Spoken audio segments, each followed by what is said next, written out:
एक भी देश में किसानों के साथ ये सुलूक नहीं हो रहा है जो भारत में हो रहा है। ये साबित करता है कि हम एक असभ्य सरकार हैं। हमको अपने किसानों के साथ व्यवहार करना नहीं आता है। हम ही हैं इतने असभ्य कि हम अपने किसानों पे ड्रोन से टीयर गैस शेल फायर कर रहे हैं। हालांकि किसानों ने उसका इलाज कर दिया, अगले दिन पतंग उड़ा के ड्रोन गिरा दिया। ये वो लोग कहते हैं जिनके बच्चे शहीद नहीं हो रहे हैं। खालिस्तान कहाँ से आ गया इसमें? जो ये बकवास करते हैं इनसे तो पूछो, इनका तो बेटा भी फौज में नहीं होगा। झंडा फहराने का हक हम मान लेते हैं प्रधानमंत्री जी का ही है, लेकिन उसके बाद किसका है? जिनके गुरु की गर्दन वहाँ काटी गई थी, गुरु तेग बहादुर की शहादत हुई थी लाल किले के दरवाजे पे, अगर उसके परिवार के कुछ लड़के चढ़ गए तो क्या हो गया? अगर वो 1 साल तय कर लें हम अन्न नहीं उपजाएंगे तो नरेंद्र मोदी बांट दो ना, 2 किलो भी बांट लें। फिर उन्हें तो और शर्म आनी चाहिए कि मैं इन्हीं का तो अन्न है उसे मुफ्त में बांट रहा हूँ और इन्हीं के साथ जाति कर रहा हूँ। खट्टर जो भी कर रहा है वो दिल्ली के कहने से कर रहा है, और जब तक उसकी दिल्ली सलामत है उसे किसी की परवाह नहीं। पेशाब करने नहीं जाता बिना दिल्ली से पूछे, वो वाकई चपरासी सर। नमस्कार, मैं ब्यूटी गिरी और आप देख रहे हैं नेशनल दस्तक। शंभू बॉर्डर पर सरकार और किसानों के बीच लगातार जो संघर्ष है वो अभी भी जारी है। हालांकि किसानों ने 2 दिनों का समय मांगा है क्योंकि सरकार ने कुछ फसलों पर एमएसपी के जो है वो प्रस्ताव दिए हैं, लेकिन किसानों ने कहा है कि अभी शंभू बॉर्डर पर किसान डटे रहेंगे। 2 दिनों का समय मांगा है, सोच विचार करके उसके बाद फिर फैसला लिया जाएगा, या तो और दिल्ली मार्च किया जाएगा या फिर वहां से क्या कुछ रुख होता है ये आने वाले समय में हमें पता चलेगा। लेकिन किसानों के समर्थन में लगातार सत्यपाल मलिक जो पूर्व राज्यपाल रह चुके हैं जम्मू एंड कश्मीर के और एक बहुत ही बड़े राजनेता भी रह चुके हैं, सर क्या कहेंगे? लगातार आप किसानों के समर्थन में बात करें, समर्थन में हैं, तो अभी जो चौथे दौर की मीटिंग हुई है, 3 बार तो बेनतीजा रहा, चौथे दौर की जो मीटिंग हुई है उसमें क्या लग रहा है? क्या किसान अब घर वापसी करेंगे या फिर दिल्ली का जो आने का जो मोर्चा था वो कायम रहेगा? अभी देखिए, वो तो किसानों को तय करना है, उसमें मैं कुछ नहीं बोल सकता हूँ। मैं आपको एक महत्वपूर्ण जानकारी ये देना चाहता हूँ कि दुनिया के 9 देशों में इस वक्त किसान आंदोलन चल रहे हैं, पोलैंड से लेके और कहीं कहीं पूरे यूरोप में। एक भी देश में किसानों के साथ ये सुलूक नहीं हो रहा है जो भारत में हो रहा है। ये साबित करता है कि हम एक असभ्य सरकार हैं। हमको अपने किसानों के साथ व्यवहार करना नहीं आता है और हम जो हमारी रीढ़ है उसके साथ मिसबिहेव कर रहे हैं। मैं तो यही चाहूँगा कि सरकार, अभी तो उन्होंने 4 मामलों में कहा है, इसको आगे बढ़ाए और जितना किसान मांग रहे हैं वो दें। अगर आपने बात की बिहेव करना नहीं आता तो इसी से जिक्र करें कि अभी इस आंदोलन में पिछले वाले में 750 की किसानों की शहादत हुई थी, इस वाले में 1 एसआई और 1 किसान की शहादत हो चुकी है। 3 किसानों ने अपनी आंखों की रोशनी खो दी और ये वहां शंभू बॉर्डर की तस्वीरें हैं। जी देखिए, जान तो एक आदमी की जाना भी ऐसी है जैसी 300 की जानी या 700 की जानी। बिल्कुल सरकार का ये रवैया होना चाहिए, ना सिपाही की जान जाए ना किसान की जान जाए, और सावधानी के साथ व्यवहार करना चाहिए। अब आप बताइए, इतनी लंबी लंबी बुलेट फायर की गई हैं, रबर बुलेट फायर की गई है, टीयर गैस शेल किया गया, उससे वो जो होता है उड़ता है ड्रोन से। ये कहीं होता है दुनिया में? बताओ मुझे दुनिया के किसी देश में अगर हो रहा हो। हम ही हैं इतने असभ्य कि हम अपने किसानों पे ड्रोन से टीयर गैस शेल फायर कर रहे हैं। हालांकि किसानों ने उसका इलाज कर दिया, अगले दिन पतंग उड़ा के ड्रोन गिरा दिया। लेकिन उन्हीं किसानों के लिए ये भी कहा गया कि ये खालिस्तानी है, देश को तोड़ना चाहते हैं, उन्हें आतंकवादी भी बताया गया। ये बदतमीजी की बात है। ये किसान तो अपने बेटों की शहादत देते हैं। आज भी हर महीने 2 बॉडी 3 बॉडी 4 बॉडी वहाँ से आती हैं कश्मीर से, वो खालिस्तानियों की, इन्हीं की हैं, इन्हीं के बच्चों की हैं। ये वो लोग कहते हैं जिनके बच्चे शहीद नहीं हो रहे हैं। खालिस्तान कहाँ से आ गया इसमें? और ये सारे सिख किसान हैं जो हर घर से उनका आदमी शहीद होता है, हर घर से उनका आदमी फौज में है। जो ये बकवास करते हैं इनसे तो पूछो, इनका तो बेटा भी फौज में नहीं होगा। उनके लिए ये भी कहा जा रहा है कि इन किसानों को जो यहाँ पर आंदोलन करने आए हैं, तो ये कहा जा रहा है कि जब चुनाव आता है तब इनका आंदोलन शुरू हो जाता है, ये आंदोलन जीवे। और दूसरी बात ये कही जा रही है कि इन्हें किसान कहना उन किसानों का अपमान है जो सच में किसानी कर रहे हैं और खेतों में जाते हैं, अन्न उगाते हैं। इनके देखिए, इन्हें पता नहीं है किसान की इकोनॉमी कैसे चलती है। एक भाई फौज में है, एक खेत पे जा रहा है, एक धरने में जा रहा है। ये नहीं है कि सब खेती छोड़ के धरने पे आए हुए हों। इनको पता ही नहीं है किसान की फैमिली का स्ट्रक्चर कैसे होता है। पर फिर सवाल तो यही है ना कि जब चुनाव आ जाता है करीब, तब किसान आंदोलन करने चले आते हैं, दिल्ली मार्च कर देते हैं हर बार। अरे क्यों करते हैं? तुम उनको फोर्स करते हो। 2 साल तुमको मिले थे अभी, जब पहले समझौता हुआ, तुम उनके मसले हल कर देते। उनको कोई शौक है यहाँ आने का? आज उनकी बात मान लो तो कल चले जाएंगे वापस। आते तो मजबूरी में है ना, जब तुम उनकी कोई सुनवाई नहीं करते हो। कहीं ये भी जारी है बात लगातार सोशल मीडिया पर किसानों को लेकर, जब से ये, क्योंकि सोशल मीडिया इस वक्त ज्यादा खबरें दिखाता है, तो सोशल मीडिया पर ही किसानों को डिफेम करने के लिए भी तमाम चीजें आती हैं। तो वहीं पर ये चीजें भी कही जा रही है कि एक तो ये दारूबाजी कर रहे हैं, पत्थरबाजी भी कर रहे हैं, और तस्वीरें ऐसी निकालकर जो है सोशल मीडिया पर वायरल भी किए जा रहे हैं। जो पुलिस फोर्स पर किसान जो है वो पत्थर चलाते हुए नजर आ रहे हैं।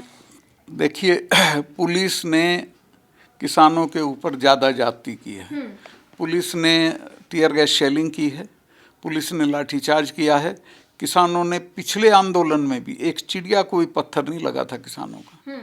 इस बार भी वो सेल्फ डिफेंस में या आगे बढ़ने के लिए पत्थरबाजी कर दें, इसके अलावा कोई वायलेंस नहीं करते हैं। और ये जो उनको बदनाम करने का, ये तो सब पेड सिस्टम है इनका, जो सरकार का वो सिस्टम है सारा, वो सारा पेड है। वो कुछ भी किसी के खिलाफ कुछ ही बोल देंगे। लेकिन सर, पिछली किसान आंदोलन की अगर तस्वीरें देखें तो इस वक्त लखबीर सिंह जो 35-30 की उम्र थी, उनकी एक युवा की बेरहमी से हत्या कर दी गई थी, और टांगे उनके शव जहां गए थे वो बिल्कुल मंच के सामने बैरिकेड से टांगे गए थे। फिर लाल किला पे जो कुछ दृश्य आए, उसको लेकर इस वक्त काफी ट्रोल किए जा रहे किसानों को। देखिए, मैं बताता हूँ लाल किले पे क्या हुआ था। किसान आंदोलन के लोग वहाँ नहीं गए थे, वहाँ कुछ सिख बॉयज़ वो चले गए थे। लेकिन मैं ये मान लूँ कि उन्होंने गलत किया, तो भी मैं एक सवाल पूछना चाहता हूँ। लाल किले पे उन्होंने कोई वहाँ तो झंडा फहराया नहीं जहाँ प्रधानमंत्री फहराता है। वहाँ झंडा फहराने का हक हम मान लेते हैं प्रधानमंत्री जी का ही है, लेकिन उसके बाद किसका है? जिनके गुरु की गर्दन वहाँ काटी गई थी, गुरु तेग बहादुर की शहादत हुई थी लाल किले के दरवाजे पे। अगर उसके परिवार के कुछ लड़के चढ़ गए तो क्या हो गया? कौन सी आफत आ गई? क्या लाल किला पवित्र हो गया? ये सब केस बनाते हैं उनके खिलाफ और उनको एलियनेट करते हैं सिखों को।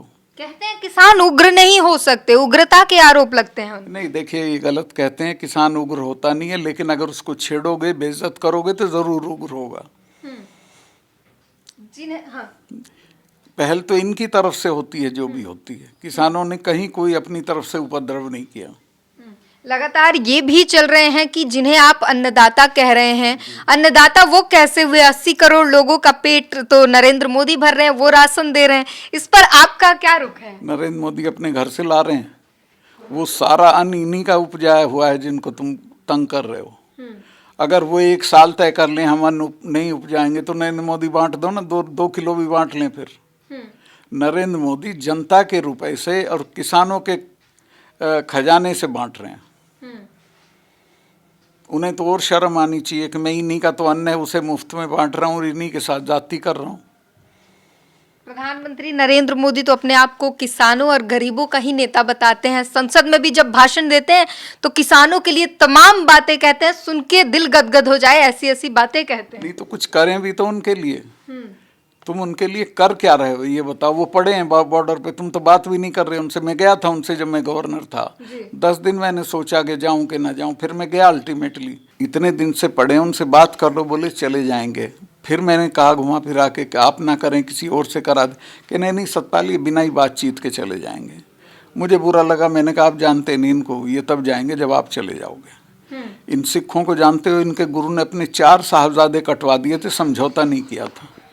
और मिसेस गांधी ने जब ये किया था ब्लू स्टार, उसके बाद 1 महीने तक उन्होंने वो कराया था महामृत्युंजय का पाठ। वो डरी हुई थी कि मकई भूलते भी नहीं, इनसे लड़ा नहीं जाता, इनसे बातचीत की जाती है। अल्टीमेटली 2 महीने बाद तो माफ़ी मांग के कानून वापस किए, और अब के भी यही होगा, मैं बता रहा हूँ आपको। तो आप जो है प्रधानमंत्री के साथ रहे हैं, काम किया आपने, तो आप जैसे बता रहे हैं ऐसा लगता है कि उनका एटीट्यूड ही है कि हमें नहीं करना है, जो करना है उनको करने दो। उनको वो बहुत घमंड में है। हाँ। बहुत एरोगेंस है उनमें, उसके तहत वो ऐसा कर रहे हैं। वो ऐसे थे नहीं। जब वो गुजरात में थे मैं उनका प्रशंसक था। हाँ। वो किसान समर्थक थे। उन्होंने एमएसपी लागू करो ये मनमोहन सिंह को लिखा था, लेकिन वो दिल्ली में आके बदल गए। दिल्ली में ऐसा क्या हो गया जो एकदम से? लोहिया की किताब पढ़ी है आप? जी। डॉक्टर लोहिया ने कहा कि दिल्ली आदमी को खराब कर देती है, तो दिल्ली ने इनको खराब कर दिया। दिल्ली की हवा प्रधानमंत्री नरेंद्र मोदी को भी लग गई। लग गई है। जी।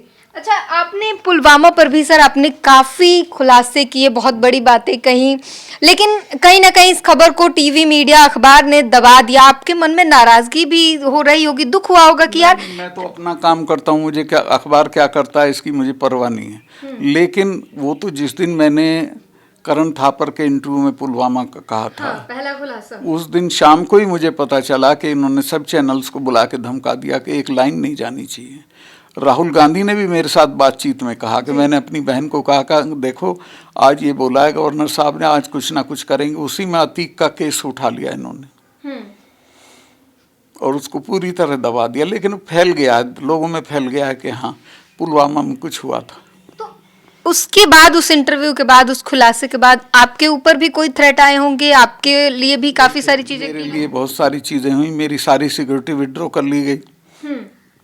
370 मेरी कलम से हटा था, इसके बावजूद मुझे मकान नहीं दिया गया। मेरी सारी सिक्योरिटी, अब एक आदमी मेरी सिक्योरिटी में है। थ्रेट की जरूरत नहीं, वो तो ऐसा बना देते हैं कि आपको कोई मार दे। लेकिन मैं जब भी जाता हूँ राजस्थान या कहीं, तो किसानों के 10-20 लड़के अपनी गाड़ियाँ लेकर खुद मेरे साथ चल देते हैं। मुझे कोई यहाँ सब खुला ही है, कोई दिक्कत नहीं। आप आए, कोई टोका किसी ने? तो इस तरीके का जो एटीट्यूड है, और अभी जो हाल में वायरल हो रहा है राजनाथ सिंह की जो फूल के माला वाले जो तस्वीरें, वो खुद चले जाते हैं फिर बाहर निकलते, मतलब इंसल्ट की तरह एक जो, उस पे आप क्या कहेंगे? उसमें आप ये देखिए, राजनाथ जी का तो आपने देख लिया। हाँ। एक वो कौन थे जिनको धकेला, नड्डा जी। हाँ। वो वेव कर रहे थे। अमित शाह ने उनको कहा इधर आओ। उस सब का अपमान हो रहा है, सब अपमान करा रहे हैं, मैं क्या कर सकता हूँ? मतलब मोदी जी का ऐसा है कि मैं ही सर्वे सर्वा। एग्जैक्टली। उनको बहुत अपने बारे में बहुत गलतफहमी है, बहुत एरोगेंस है। वो किसी को नहीं मानते हैं। वापस से किसानों के मुद्दे पर आते हैं। किसानों को लेकर जो है लगातार गहमागहमी बनी हुई है, और इस वक्त जो हमारे देश का एक नारा था, जय जवान जय किसान, इस वक्त के हालात जिस तरीके से दिख रहे हैं, लड़ो जवान लड़ो किसान, क्योंकि आपस में जो है जवान और किसान ही लड़ रहे हैं। मजे में सरकार है, सरकार को मजे में ले, क्या कहेंगे आप? ये किसानों के प्रति अपमानजनक रुख है सरकार का। खट्टर सरकार को हरियाणा और पंजाब कोर्ट ने भी फटकार लगे, बावजूद उसकी कुछ दिखा नहीं परिवर्तन। वो चूंकि दिल्ली के कहने से, खट्टर जो भी कर रहा है वो दिल्ली के कहने से कर रहा है, और जब तक उसकी दिल्ली सलामत है उसे किसी की परवाह नहीं है। आप कहते हैं कि खट्टर सरकार जो है वो चपरासी है, पेशाब करने नहीं जाता बिना दिल्ली से पूछे। वो वाकई चपरासी सरकार है। तो हरियाणा की जो सरकार, जो पूरा हरियाणा स्टेट चल रहा है वो दिल्ली से चल रहा है, हरियाणा सरकार से नहीं? पूरा हरियाणा नहीं, सब स्टेट गवर्नमेंट्स दिल्ली से चल रही हैं। तो ये डबल इंजन क्या कहने के लिए? सिर्फ सिंगल इंजन? डबल इंजन नहीं है, सिंगल इंजन है। वो भी इंजन है, उसमें डब्बे नहीं है। बिना इंजन के बिना डब्बों के इंजन है। तो मतलब फिर प्रधानमंत्री मोदी की ही अगर कर रहे हैं सिंगल इंजन, तो इतने सारे काम कैसे कर लेते हैं वो? आप कर लो, आप बैठ जाओ। आप देखिए जो करने वाले हैं वो तो आगे आगे भाग के करते हैं। सारा प्रशासन चापलूसी में लग जाता है, सब अफसर चापलूसी में। वो कोई ऐसी बात नहीं है कि उसमें कोई ये वो है रॉकेट साइंस। ये सिंपल समझ में आने वाली चीज़ है। आखिर ऐसा क्या है कि प्रधानमंत्री मोदी से सब डरते हैं, सब उनकी ही बातें मानते हैं, सब उनका ही चलता है? आप सोचो ना, मैं कैसे कहूँ, ये फैक्ट है। क्यों है? क्योंकि लोग लालची हैं। जिन्होंने पैसे कमा रखे हैं, या जिनको पैसे कमा रखे हैं, या जिनको पद चाहिए, वो सब हाजिरी में खड़े हो जाते हैं। अभी कांग्रेस ने भी ऐलान कर दिया कि अगर हमारी सरकार आती है तो हम एमएसपी जो है वो की है। मैं बधाई दूंगा राहुल गांधी को कि उसने किसानों की सारी मांगों के बारे में एश्योर कर दिया कि मैं लागू करूंगा। बट इस पे भी तो सवाल उठ रहे हैं सर कि इतने समय से आपने कभी किया नहीं और अब आप कह रहे हो जब चुनाव। आज वो मुद्दा उठा है, आज उसने कह दिया, आप क्यों नहीं कह देते? तो मैं फिर से वही सवाल करूंगी कि अभी कहा है, इसी को लेकर राजनीति और कि सत्ता में आने के लिए सिर्फ वादे किए जाते हैं, जनता को जुमला दिया जाता है, बाद में सब भूल ही जाते हैं। भी नहीं कह रहे, ये तो जुमला भी नहीं दे रहे हैं बीजेपी वाले, तो ये क्यों नहीं कह रहे कि हम वो करेंगे जो राहुल गांधी कह रहा है? लेकिन अब तो बात चौथी दौर की बैठक हुई है, उसमें कहा गया है 5 फसलों पे एमएसपी के लिए। वो सब ट्रैप है, 5 फसलें हैं जो इरेलेवेंट हैं, उनमें कहा गया। मैं उस पर कमेंट क्यों नहीं करूंगा कि अभी किसानों की उसमें प्रतिक्रिया नहीं आई है, वो जो करेंगे ठीक ही करेंगे और मैं उनके साथ हूँ।